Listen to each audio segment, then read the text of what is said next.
Dari bawah tanah, beberapa makhluk berwujud mirip kalajengking raksasa melompat dan mencoba menembus pertahanan Wanarupa. Namun tanpa perlu bergerak, Wanarupa yang berada dalam wujud Eyang Nagawana hanya menggelengkan kepalanya. Dan dari ujung tanduk emas di kepalanya, terpancar lingkaran cahaya biru. Cahaya itu memadat menjadi sebuah bola petir kebiruan yang melesat turun dan menghantam para makhluk itu lalu menghancurkan mereka seketika. Akan tetapi pertempuran Wanarupa tidak berhenti sampai di situ saja. Setelah memusnahkan makhluk-makhluk berkekuatan tinggi, muncul satu makhluk raksasa bersayap yang melesat dari langit membawa cambuk energi yang melilit udara seperti ular. Dia mengincar titik buta dari sosok Eyang Nagawana, dan begitu cambuk itu melayang, tubuh Eyang Nagawana berputar cepat.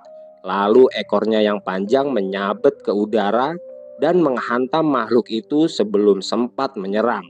Benturan itu bukan hanya menghancurkan tubuhnya, tapi juga meledakkan udara di sekitar seperti suara guntur yang dibungkam oleh bumi. "Tidak ada kegelapan yang bisa mencuri celah dariku," ujar sosok Eyang Nagawana menggema berat. Setelah itu, dari atas langit yang berwarna merah darah muncul kawanan makhluk bersayap hitam. Namun ukurannya lebih kecil, tapi jumlah mereka sangat banyak. Mereka meluncur dari langit dalam satu serangan mematikan. Mereka membawa tombak-tombak hitam dan energi gelap yang bisa menembus perisai sihir biasa. Akan tetapi sosok Eyang Nagawana tidak bergerak ke arah mereka. Dia justru mendongak dan menarik nafas dalam, lalu menghembuskan satu nafas yang memiliki energi besar. Energi yang dikeluarkannya bukan berupa api, melainkan kabut merah bercahaya. Kabut itu naik ke atas, lalu meledak dan menyambar semua makhluk bersayap yang datang dari arah atas. Para makhluk itu menjerit kesakitan. Sayap mereka terbakar, tombak mereka runtuh menjadi debu, dan satu persatu mereka jatuh ke tanah seperti hujan kematian yang tidak bisa lagi membahayakan siapapun. Dari kejauhan Gatra Pawira dan Bolorejo sempat menoleh. Mereka menyaksikan pemandangan itu penuh ketakjuban. Bahkan di tengah lautan makhluk, pancaran kekuatan sosok Eyang Nagawana bagaikan mercusuar api yang tidak tergoyahkan dan tidak terbendung lagi. "Kalau dia bisa menjaga barisan belakang seperti itu, kita tidak akan mundur selangkah pun," ujar Bolorejo dengan penuh kekaguman. "Jangan senang dulu, Rejo. Kita sudah melakukan serangan-serangan yang mematikan. Tapi sepertinya makhluk-makhluk itu tidak berkurang jumlahnya," balas Ki Condrowongso yang mendarat tepat di samping Gatra Pawira. "Benar Ki, jumlah mereka seakan bertambah terus," sambung Sudiro yang juga telah masuk ke dalam perisai energi yang dibangun oleh Bolorejo. "Kalau begitu sebaiknya masing-masing dari kita harus membangun energi pelindung untuk melapisi energi pelindung milik Bolorejo ini," balas Ki Condrowongso yang langsung mengeluarkan kekuatannya untuk membuat perisai gaib yang membungkus perisai gaib milik Bolorejo.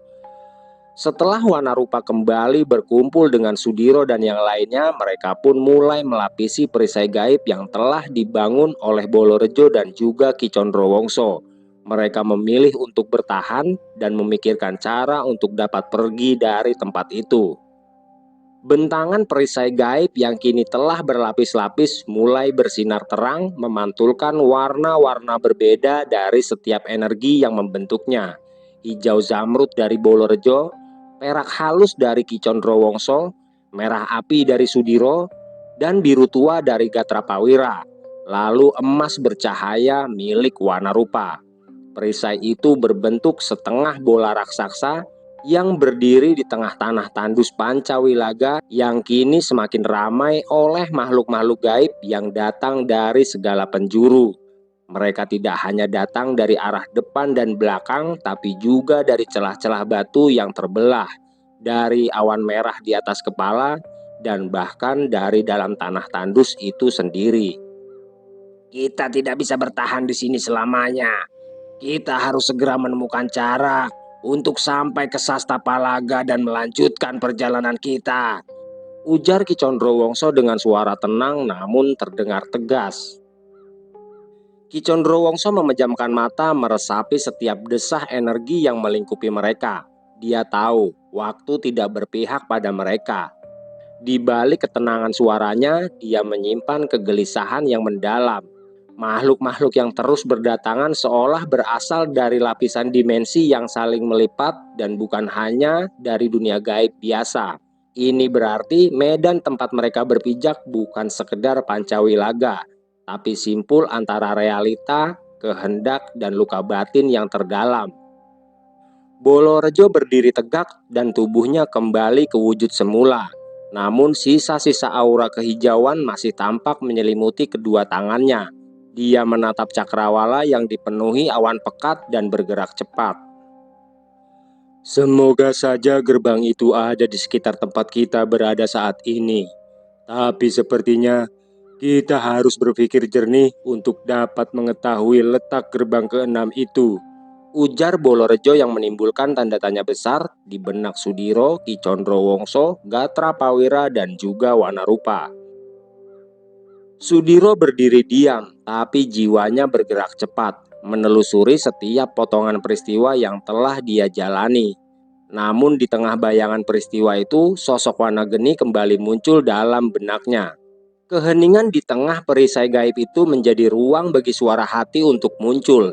Dan di dalam hati Sudiro mulai tumbuh sesuatu yang terdengar seperti suara yang tidak dia kenali sebelumnya. Suara keyakinan yang lahir dari rasa bersalah yang diterima, bukan yang dilawan. Sementara itu di tempat lain, tepatnya di medan pertempuran antara Wanageni dan Ki Caturnaga, pusaran angin dan nyala api kembali menyelimuti langit dan tanah. Pertarungan itu telah melampaui batas kekuatan fisik dan kini mulai memasuki ranah jiwa, serta pemahaman terdalam tentang makna pengorbanan. Ki Caturnaga menyerang lagi dan lagi, yang memunculkan bentuk-bentuk api yang tidak dikenal oleh dunia. Namun, Wanageni tidak lagi membalas dengan serangan yang menghancurkan. Dia tidak ingin menang dengan cara memusnahkan lawannya, lalu menggantikan Ki Caturnaga sebagai penjaga gerbang Pancawilaga. Dalam setiap gerakannya, semakin terlihat bahwa dia sedang menahan dirinya dan menolak menghabisi sosok yang berdiri di hadapannya, bukan karena lemah, melainkan karena telah memahami hukum sejati dari api, yaitu membakar bukan untuk memusnahkan, tapi untuk menerangi dan mengubah sesuatu. Dalam langkah terakhirnya, Wanageni mengangkat kedua tangannya, dan dari tubuhnya terpancar cahaya bening, bukan merah, bukan pula emas, melainkan putih lembut bercahaya. Itu adalah api suci Cakrawening, bentuk dari elemen api yang telah melepaskan egonya. Api yang membakar, namun menyisakan inti sejati dari segala yang hidup. Wanageni yang tubuhnya telah diselimuti api suci itu lalu melesat dan membentuk pusaran di sekitar Ki Caturnaga. Awalnya sang penjaga gerbang Pancawilaga itu tertawa pelan. Dia mengira itu hanya bentuk lain dari serangan. Tapi dalam hitungan detik, tawanya berubah menjadi desahan dan kemudian erangan kesakitan. Bukan karena tubuhnya hancur, tapi karena jiwanya dipaksa untuk melihat kebenaran yang selama ini dia jaga dengan kebutaan hukum yang kaku. Ki Caturnaga jatuh berlutut, retakan-retakan di tubuhnya mulai melebar tapi tidak membunuhnya. Dia mulai merintih kesakitan dan untuk pertama kalinya dalam ribuan tahun menjadi penjaga, dia merasakan arti dari tidak dipilih untuk dikalahkan tapi untuk dimaafkan.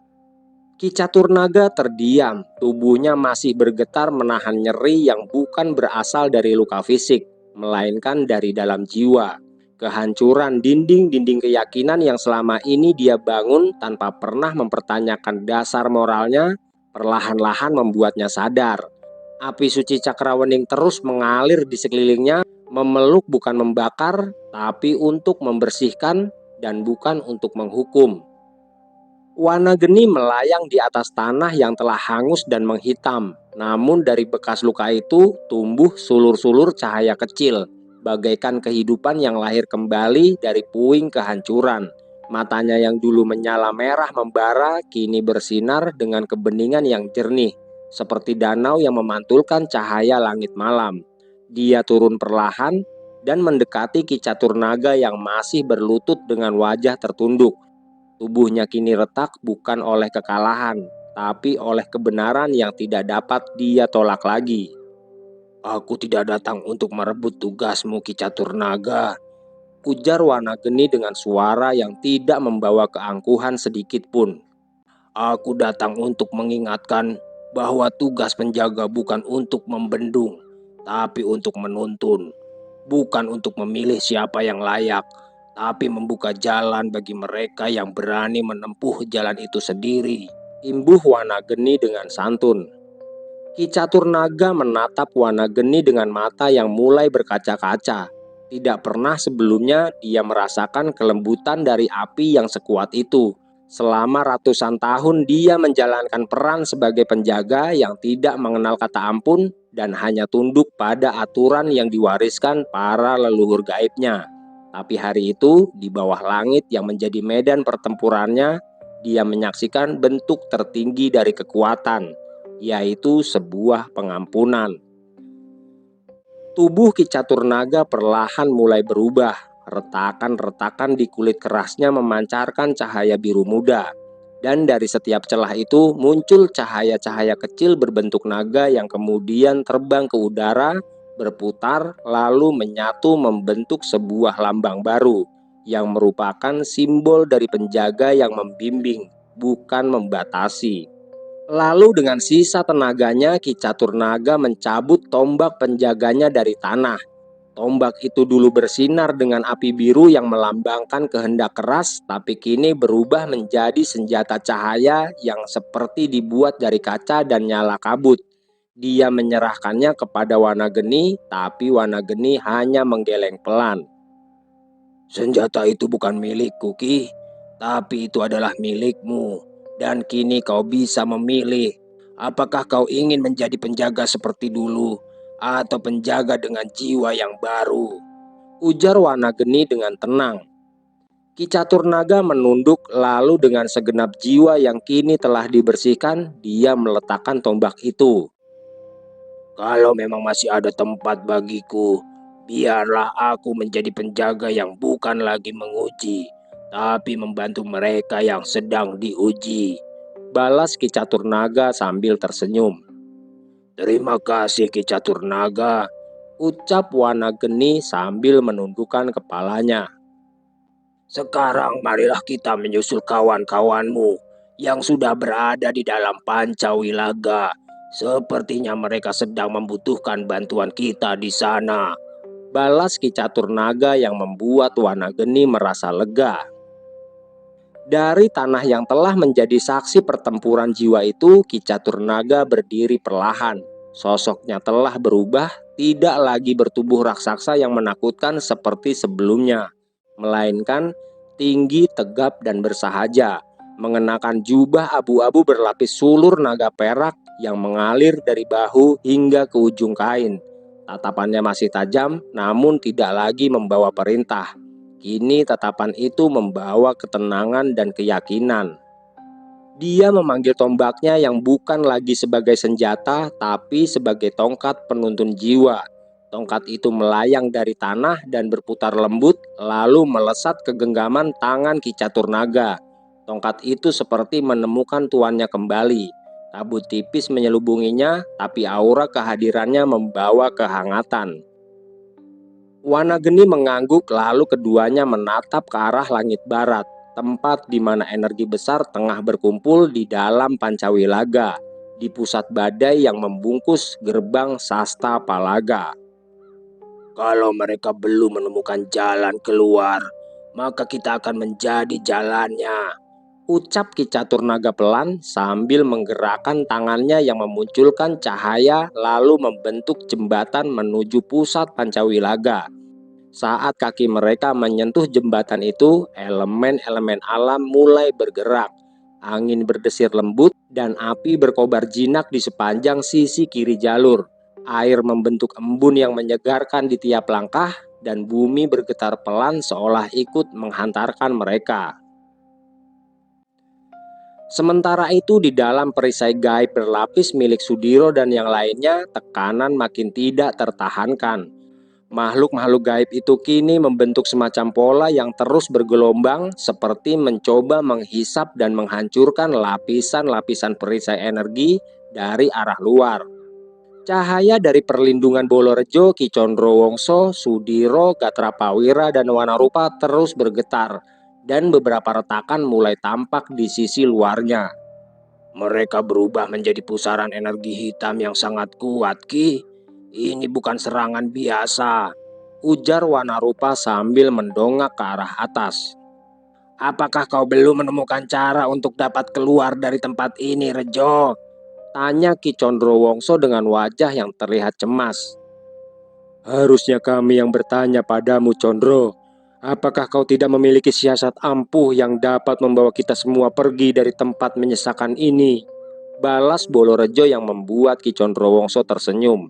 Tidak berselang lama, tiba-tiba dari pusat pusaran makhluk-makhluk gaib yang terus menggerogoti dinding pelindung gaib itu muncul makhluk berwujud manusia tinggi besar dengan kulit merah darah, serta tanduk panjang dan sayap seperti kalalawar. Makhluk itu memiliki 3 mata di wajahnya yang menunjukkan kekuatan lain dari tempat itu. Kalian tidak akan mungkin dapat keluar dari tempat ini dengan selamat. Sekarang, aku akan memberi kalian sebuah pilihan. Menjadi penghuni tempat ini atau musnah di sini. Ujar sosok yang energinya terpancar kuat masuk ke dalam perisai gaib yang melindungi Sudiro dan yang lainnya. Kurang ajar, kami sudah melewati banyak rintangan untuk dapat sampai di tempat ini. Dan kami memilih untuk menghabisimu, makhluk merah. Balas Ki Condrowongso dengan wajahnya yang terlihat kesal. Makhluk bertanduk itu menggeram. Getaran suaranya menghantam lapisan perisai energi pelindung. Udara di sekeliling medan pertempuran menjadi lebih berat, seperti dipenuhi kabut yang menekan dari segala arah. Sayap makhluk itu mengembang lebar menutupi cahaya dari langit Pancawilaga, dan dari tubuhnya memancar gelombang energi gelap yang menari seperti lidah-lidah asap hitam dan menyusup ke dalam celah perisai gaib yang mulai retak. Pilihanmu adalah kesombongan terakhir dari dunia manusia, gumam makhluk itu yang suaranya bagai gemuruh petir. Tiba-tiba saja dari balik tubuhnya yang menjulang muncul 4 bayangan besar. Masing-masing dari mereka membawa senjata yang berbeda. Kapak raksasa, pedang berkilau gelap, tombak bermata 3, dan cambuk berkilat petir hitam. Mereka berdiri di samping sosok makhluk yang memiliki kekuatan besar itu, yang siap membinasakan siapa saja yang ada di Pancawilaga. Keluarlah dari dalam perisai gaib itu, dan mari kita bertarung secara adil, ujar sosok bertubuh merah bersama keempat bayangannya yang berwujud sama. Jangan bicara tentang keadilan, makhluk berkulit merah. Lihatlah itu, bagaimana makhluk-makhluk kecilmu itu terus berdatangan tanpa henti. Balas Ki Condrowongso sambil tersenyum sinis ke arah sosok makhluk tersebut. Kami tidak sedikit pun merasa takut. Tapi kami tidak ingin mati konyol dalam lautan makhluk-makhluk bawahanmu itu. Hehehe. Imbuh Ki Condrowongso dengan tawanya yang seolah mengejek. Sang makhluk bertanduk itu menyipitkan ketiga matanya. Kilatan dari sorot matanya menyapu medan energi yang masih membungkus Sudiro dan yang lainnya. Cahaya merah dari kulitnya kini berubah menjadi merah tua seperti bara yang ditahan dalam tungku dan nyaris meledak karena tekanan yang semakin tinggi. 4 bayangan di sisinya menginjak tanah serentak. Suara langkah mereka menggetarkan bumi dan memecahkan batu-batu tua yang sejak lama membisu di tanah Pancawilaga. Langit seakan surut ditarik oleh pusaran kekuatan yang berpusat pada mereka berlima. Angin menjadi tajam, tanah mulai merekah, dan retakan-retakan itu mengeluarkan suara seperti desis ular yang terbangun dari tidur panjangnya. "Baiklah kalau begitu, aku akan memberi jalan keadilan yang kalian minta," ujar sosok itu sambil membentangkan kedua tangannya. Dan setelah itu dengan satu kibasan sayapnya, langit di Pancawilaga menjadi gelap. Bukan kegelapan biasa, melainkan gelap pekat yang menenggelamkan arah, waktu, dan bahkan kesadaran. Namun, cahaya dari perisai gaib itu tetap menyala seolah menolak untuk padam. "Bersiaplah untuk pertarungan hidup dan mati," ujar Bolorejo sambil menatap ke arah Sudiro, Ki Condrowongso, Gatrapawira, dan juga Wanarupa. "Aku sudah siap sedari tadi, Ki, dan aku akan menghadapi sosok yang asli dari makhluk itu," balas Sudiro dengan tegas. "Aku akan menari dengan cambuk makhluk setan itu," sahut Gatrapawira sambil melompat ke udara, dan tubuhnya membelah menjadi 4 bayangan bercahaya biru yang langsung mengarah ke sosok makhluk yang membawa cambuk itu. "Biar aku yang menghadapi setan dengan kampak besar itu," ujar Bolorejo sambil menarik akar-akar dari tanah dan melilitkan tubuhnya menjadi zirah hijau yang bercahaya.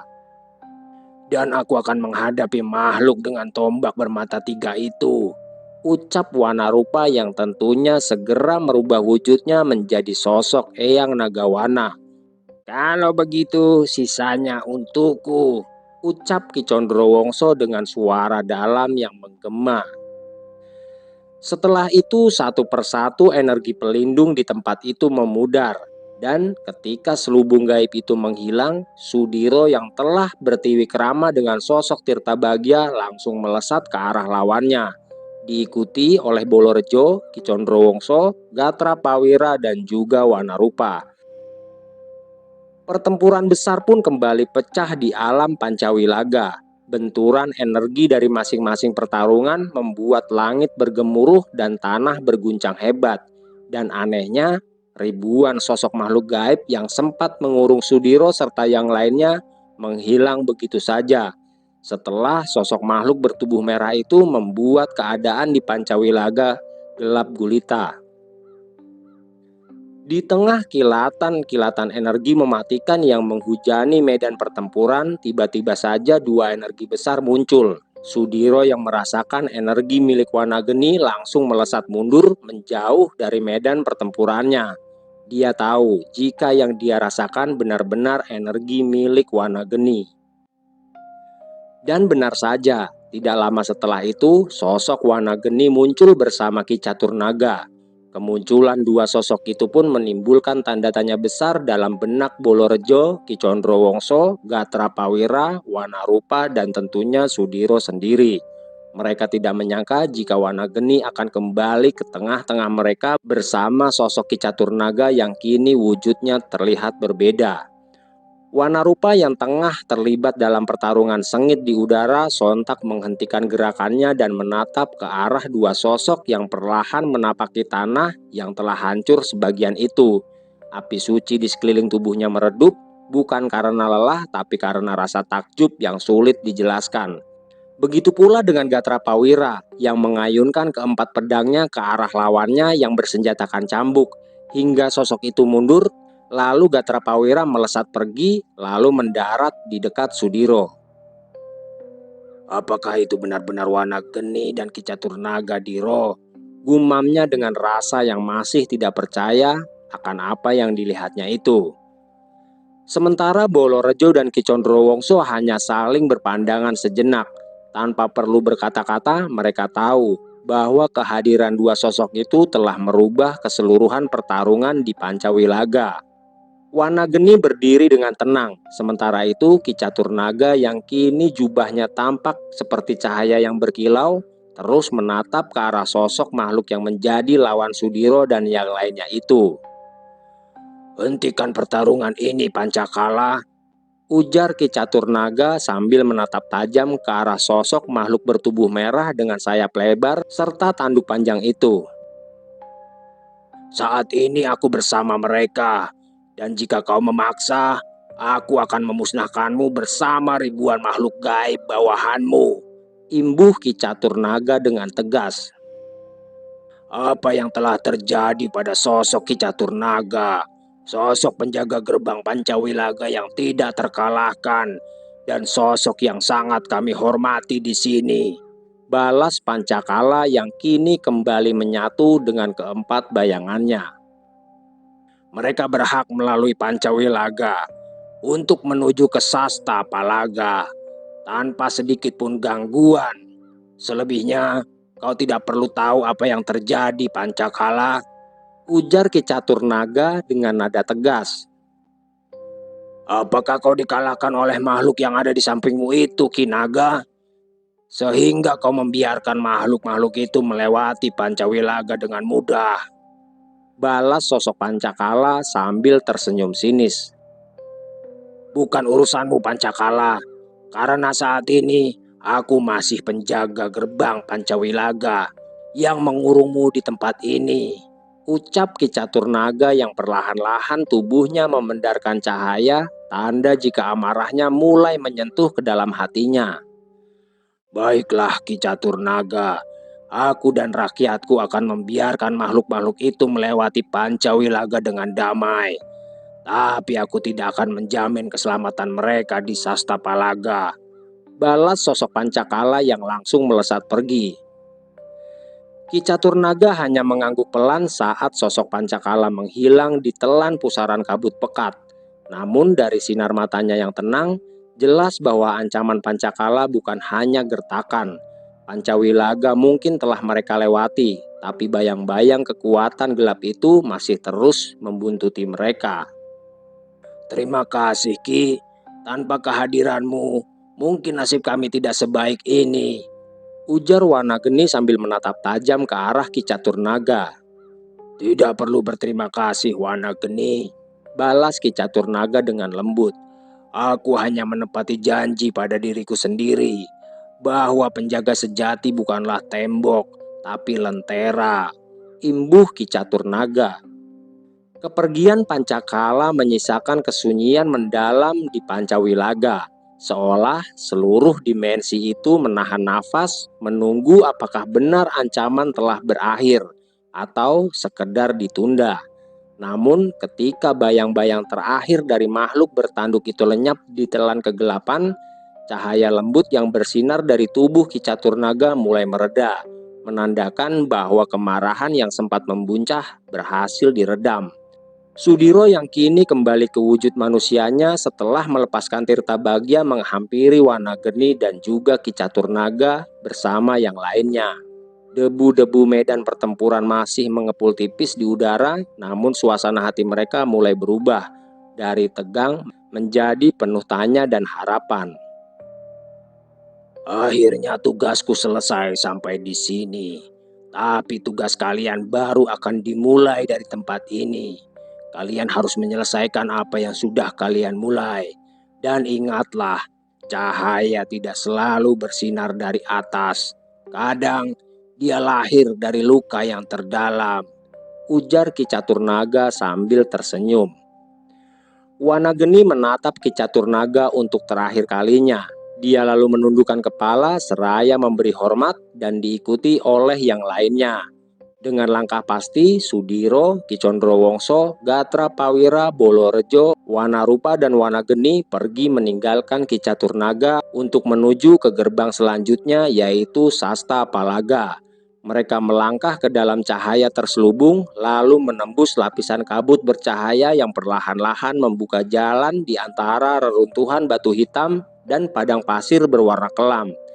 Meski cahaya dari pilar telah membelah kegelapan dan memberi arah, akan tetapi Pancakala belum sepenuhnya melepaskan cengkeramannya.